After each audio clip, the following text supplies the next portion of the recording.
প্রিয় শ্রোতা, কাহিনী সাতকাহনে আবার একবার আপনাদের নতুন গল্প শোনাতে চলে এলাম। ভূত ট্রুথের আজকের পর্বে আপনাদের জন্য রয়েছে 3টে কাহিনী, তিনটে সত্যি কাহিনী। প্রথম দুটো কাহিনী পাঠিয়েছেন শ্রীনন্তী ভট্টাচার্য চক্রবর্তী। ব্যাঙ্গালোরে এক বহুজাতিক সংস্থায় চাকরি করার সময়ে দুটো ভিন্ন অভিজ্ঞতার সম্মুখীন হয়েছিলেন তিনি, সেগুলোই আমাদেরকে লিখে পাঠিয়েছেন। আর 3 নম্বর কাহিনীটি পাঠিয়েছেন রতন সরকার। কালী পুজোর সময় এক শ্মশানের ভয়াবহ অভিজ্ঞতা তিনি শেয়ার করেছেন আমাদের সাথে। তাহলে আর দেরি না করে আপনাদের সাথে আমি শোভন শুরু করছি ভূত ট্রুথের 4র্থ পর্ব। 2011 সালের 9 নভেম্বর ব্যাঙ্গালোরের এক বহুজাতিক সংস্থায় জয়েন করেছিলাম। 2012-র মাঝামাঝি সময়। প্রজেক্টের চাপ চলছে তখন। বেশিরভাগ দিন সকাল থেকে কখন দুপুর বিকেল হয়ে যাচ্ছে বোঝাই যাচ্ছে না। শুধু চা আর কফি প্রাণ বাঁচাচ্ছে প্রোডাক্ট রিলিজের আগে ক্লায়েন্টের চাপ সামলাতে। সারা দিন মিটিং আর কাজ। এই রকম একটা সময়ে আমার একটা কাজের ওনারশিপ আসে। সেটার জন্য দিন রাত এক করে কাজ চলছে। তার সাথেই চলছে রিলিজের কাজ। একজন ক্লায়েন্টের সাথে ওয়েবএক্স কনফারেন্স প্রায় লং ডিস্ট্যান্স রিলেশনশিপের পর্যায়ে নিয়ে এসে ফেলেছি। দুটো টাইম জোনে কাজ করতে করতে পেছনের একটা অংশ ক্ষয়ে আসবে ভাব। এরকম একটা দিনে গোদের ওপর বিষ ফোঁড়া একটা অভিজ্ঞতা আজ বলবো, যার কোনো যুক্তি আমি আজও খুঁজে পাইনি। রাত 8টা বেজে গেছে। এক এক করে কলিগরা ওডিসি মানে অফশোর ডেভেলপমেন্ট সেন্টার খালি করে চলে যাচ্ছে, আর আমি আমার কিউবিকলে বসে কাজ করে যাচ্ছি। মাঝে মাঝে ফ্লোরের কফি মেশিন থেকে কফি নিয়ে এসে খাচ্ছি। 8:30 বাজে। ওডিসি খালি। শুধু আমার কিউবিকলের মাথার উপর একটা লাইট জ্বলে আছে, বাকি পুরো অন্ধকার। হঠাৎ একটা আওয়াজ হলো। মাথা তুলে দেখি সামনের ওপরে এক গাদা ফ্লায়ার্স ঝোলানো থাকে। ওগুলো দুলছে, যেন এক্ষুনি অনেক হাওয়া দিল। অথচ ওডিসির এসি 6:30তেই বন্ধ করে দেওয়া হয়। কোথাও কোনো হাওয়া নেই। অত পাত্তা দেওয়ার সময় তখন নেই। কাজে মন দিলাম। তারপর আবার আমার কিউবিকলের পাশ থেকে চেয়ার সরিয়ে বসার আওয়াজ হলো। একটু শান্তি পেলাম যে আমি ছাড়াও আরও কেউ কাজ করছে। মাথা তুলে সেঁকে গেলাম। আলো জ্বলেনি, তার মানে কেউ নেই। জলদি হাত চালাতে লাগলাম, কিন্তু হাতের সাথে মাথাটাকেও তো চালাতে হবে। এবার শুনতে পেলাম কাগজের আওয়াজ। তখন হেসে ফেললাম যে এটা নিশ্চয়ই ইঁদুর হবে, আমি বেকার ভয় পাচ্ছি। কিন্তু তারপর পরিষ্কার শুনলাম টেবিলের থেকে কাগজপত্র নিচে পড়ে গেলে যেরকম আওয়াজ হয়, সেরকম হয়ে আমরা যেরকম নিচ থেকে কাগজ গুছিয়ে টেবিলের উপরে তুলে রাখি, ঠিক সেরকম আওয়াজ। কিন্তু আলো জ্বলেনি, মানে কোনো লোক সেখানে নেই। আর কাজ। উঠে দাঁড়িয়ে ডাকলাম, নবীন, ইজ দ্যাট ইউ? কোনো উত্তর এলো না। এবার বাংলায় গলা তুললাম। বাঙালিরা রেগে গেলে অন্য ভাষায় খিস্তি দিতে পারে না। ইয়ার কি হচ্ছে? কে ওখানে? আওয়াজ বন্ধ, কোনো সাড়া নেই। আমি বসে পড়লাম, যত তাড়াতাড়ি বেরোনো যায়। ওয়াশরুমে গিয়ে ভালো করে মুখে চোখে জল দিয়ে কড়া কফি নিয়ে এসে বসলাম। ক্লায়েন্টের পিং এসেছে।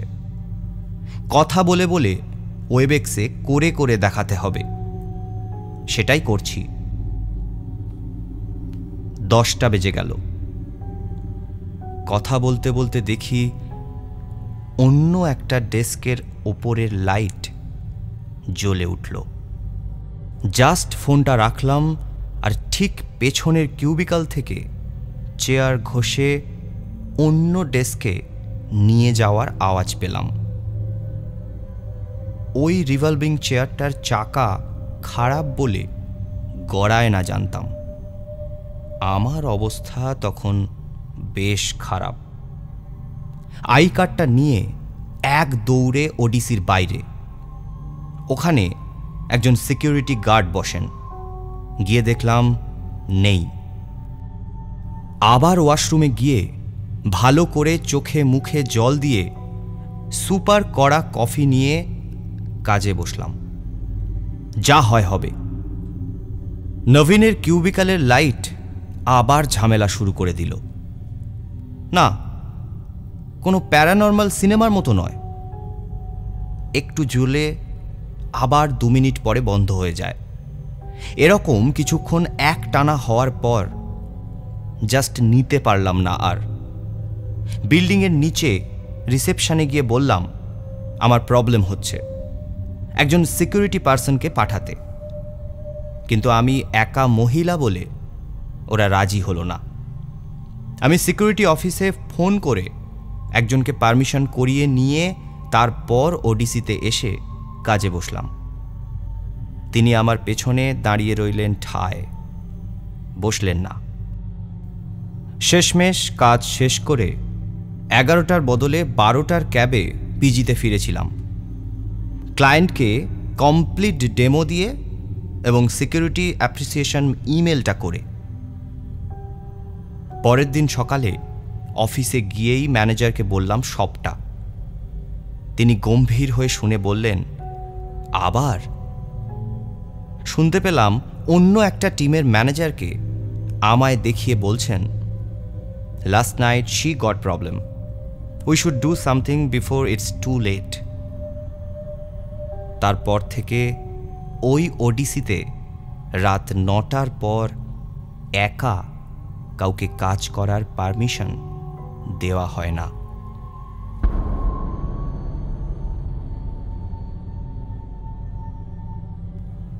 আজকের প্রথম কাহিনী এখানেই শেষ হলো। এবার শুনব লেখিকার দ্বিতীয় অভিজ্ঞতার কাহিনী। আমার অফিস তখন শারজাপুর। আমার এক বন্ধুর অফিসও ওইখানেই।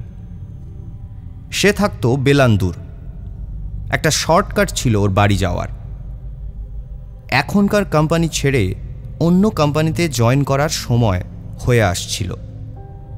ওর নতুন কোম্পানির জায়গাটা বাইকে করে দেখিয়ে আনার প্রস্তাবটা বেশ লোভনীয় ছিল। সঙ্গে ফাউ হিসাবে হলে ফাইটার জেট ওঠা নামা দেখার সুযোগ, রেস্টুরেন্টে ডিনার সাবার করার হাতছানি, সব মিলিয়ে বেশ একটা আউটিংয়ের আমেজ। অফিসে মন নেই। ক্যাফেটেরিয়ার প্ল্যান ফাইনাল। বিকেলে একটু আগে বেরিয়ে বাইকে উঠে চোঁ চোঁ দৌড়। বেলান্দুর এসে আর একটা হেলমেট নিয়ে রওনা হলাম দিব্যাশ্রী টেক পার্কের দিকে। আগে এদিকে আমরা কেউ আসিনি, তবে এদিক দিয়ে 10-15 মিনিটের সোজা রাস্তা শুনেছি। বেলান্দুর লেক শুরু হলো, সেই সঙ্গে ঠান্ডা। ডান দিকে একটা মন্দির চোখে পড়ল। লেকটার শেষে একটা স্পিড ব্রেকার দেখতে পাচ্ছি। অভ্যাসবশত আমার ডান হাত পাশে হ্যান্ড সিগন্যাল দিচ্ছে পিছনের রাইডারকে। হঠাৎ পরিষ্কার বুঝতে পারলাম আমার হাত কিছুতে একটা ঠেকল। চমকে পাশে তাকিয়ে দেখলাম কিচ্ছু নেই। বন্ধুকে বললাম, বাইক থামাস না, পেরিয়ে চ। সে আমার মতনই আর এক বেয়ারা, সঙ্গে সঙ্গে বাইক স্লো করে থামিয়ে দিল। আমি নেমে হেলমেট খুলতেই প্রথম প্রশ্ন, কিছু দেখলি সামনে? আমি হাঁ। ভাবতে পারিনি ওরকম কিছু জিজ্ঞেস করতে পারে। কিছু বলার আগেই বলল, সামনের গাছটার কাছে কাউকে দেখলাম, ঝাপসা। তারপর দুবার ফুট ব্রেক কাজ করছিল না। তারপর সেই ধোঁয়া হঠাৎ নেই দেখলাম, আর তক্ষুনি তুই বেরিয়ে যেতে বললি, আর আমি ব্রেক করে দেখলাম দিব্যি কাজ করছে। তারপর যথারীতি আমরা আবার বাইকে চড়ে অফিস দেখে এলাম। ফেরার সময় আবার ওই রাস্তা দিয়েই বন্ধুকে ফিরতে হবে। আমি হাতে পায়ে ধরে ব্যর্থ প্রচেষ্টা অনেক করে ফেলেছি ততক্ষণে। বদলে পেলাম সেদ্ধ ভুট্টা, চা এবং বড় প্যাকেট গোল্ড ফ্লেক, ঘুষ। যাই হোক, চা দোকানের কাকা বারবার লেকের রাস্তায় এই রাত্রিবেলায় যেতে বারণ করলেন, কিন্তু ভবি কি এসবে ভোলে? আবার ওই রাস্তায় শান্তিতেই ইষ্ট নাম করতে করতে আমরা আসছিলাম। গল্প করতে করতে সবে লেকের রাস্তায় নামব। বন্ধু উপদেশ দিল যে আমরা জোরে কথা বলতে বলতে যাব। রাজি হয়ে গেলাম। অসম্ভব ঠান্ডা লাগছে। একবার আমি প্রস্তাব দিলাম বাইক চালানোর, নাকচ হয়ে গেল। সারাটা রাস্তা দুটো একটা গাড়ি, বাইক হু হু করে ছুটে যাচ্ছে। এই অবধি সব ঠিকঠাক ছিল। তারপর শুরু হলো ধোঁয়া। একজোট হয়ে ধোঁয়া পাকিয়ে জমা হয়ে সামনে সামনে এগিয়ে চলছে। বাইক দাঁড় করাতে বাধ্য হলাম আমরা। একটু পর আবার যাত্রা শুরু করে খানিকটা এগিয়েই যা দেখলাম, এখনো বাড়িতে বসে এই গল্পটা লিখতে লিখতে গায়ে কাঁটা দিচ্ছে। পরিষ্কার দেখলাম অস্পষ্ট একটা ধোঁয়ার কুণ্ডলী রাস্তার ডান দিক থেকে বাঁ দিকে আসছে। ব্যাস, আমার হয়ে গেছে। চিৎকার করে ওকে বললাম, ওটা কি সামনে? বুঝতে পারলাম ক্লাচ টিপে গিয়ার তুলে বাইক স্পিড নিল। কিছুক্ষণ আর চারদিকে কিচ্ছু নেই, নো ধোঁয়া অ্যাট অল। যদিও আমার রাম ভীতু আত্মা প্রায় খাঁচা ভেঙে পালাতে চাইছে। থামলাম একদম মন্দির শেষ করে একটা ছোট্ট কালভার্টের সামনে। এখানে ঠান্ডা অনেক কম। পৌঁছলাম টানা বিটিএম। এরপর থেকে ওই রাস্তায় সন্ধ্যার পর আর কখনো যেতে আমাদের কারোরই সাহস হয়নি। দ্বিতীয় কাহিনী এখানেই শেষ। আগের পর্বগুলোতে আমরা এখানেই থেমে যেতাম, কিন্তু আজকে আপনাদের জন্য বোনাস। আমি তখন ক্লাস 7-এ পড়তাম। থাকতাম বর্ধমানের তালিত নামে একটা গ্রামে। ঘটনাটা ঘটেছিল আজ থেকে প্রায় 15 বছর আগে, কালী পুজোর বেশ কিছুদিন আগে। ছোটবেলায় আমি ছিলাম দুষ্টু। সারাক্ষণ কিছু না কিছু বদবুদ্ধি মাথায় চলতেই থাকতো। আর আমার এই অপকর্মের পার্টনার ছিল শুভদা। আমার নামে বিভিন্ন ধরনের কমপ্লেন বাড়িতে লেগেই থাকত।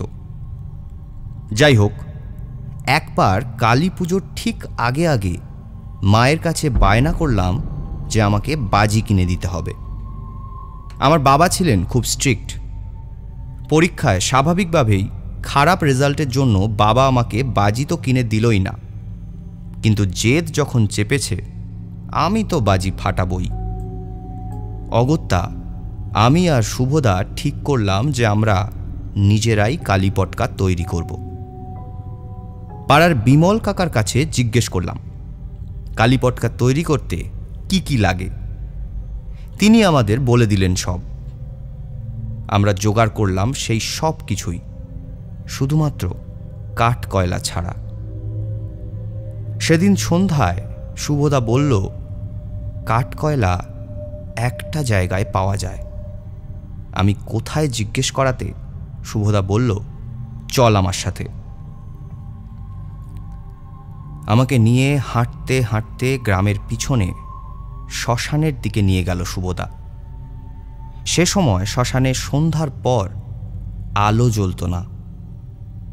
শুভদা ওই অন্ধকারে আস্তে আস্তে শ্মশানের চিতা সাজানোর জায়গায় গিয়ে সেখান থেকে কিছু কাঠ কয়লা তুলে একটা প্লাস্টিকের ব্যাগে ভরতে থাকল।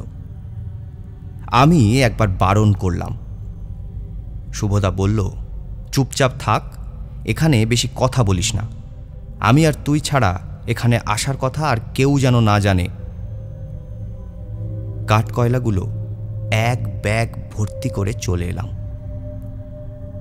কালী পুজোর কয়েকদিন আগে থেকেই শুভদাদের বাড়ির ছাদে মশলাপাতি আর সেই কাঠ কয়লা দিয়ে আমাদের বাজি বানানোর কাজ শুরু হলো।